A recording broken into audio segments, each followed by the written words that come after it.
Okay, this is a quick video on how to change the steering head bearings and head races on a Honda Silverwing FJS600. Contrary to popular opinion, you don't have to take the fairing off. What you can do is just take the handlebar cover off and the handlebars, and you can work in the clearance you've got underneath that just to get the head races out, etc. So just from underneath, there you go. I've knocked out the races, which was quite a job actually, but let me just show you how I've done it. So I put a bit of weight on the back of the bike just to give it a bit of stability, and that's the threaded rod down in there. I'm not sure you can see it.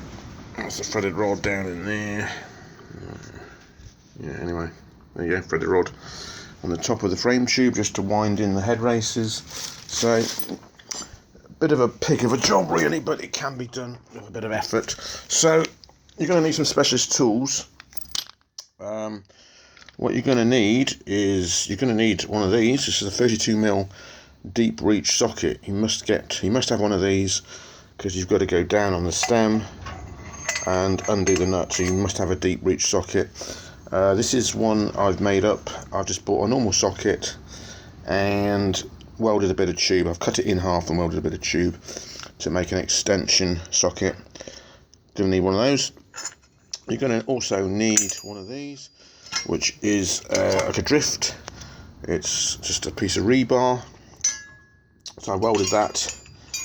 Well, I had to make an extension because it wasn't long enough to stick down the head tube and actually get the hammer on the end of it. So I had to put a bit of an extension piece on there, but essentially it's just a piece of rebar, 90-degree bend on the end, and nice and sharp.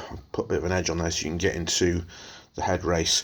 And also what you're going to need is one of these to knock the race onto the steering stem. And this was a bit awkward because what you got to do, you've got to have the clearance to go over the bottom part and go right down. So it's a normal piece of tube. I had to mill out the end of it so it would fit over the bottom end of the stem, which is quite thick. What else? Oh yeah, so in order to get the bottom race out, unfortunately you've got to use a dremmel or something similar to a dremmel, which is what I've got, and you need to cut a slot out into the race. I'm not sure you can see that.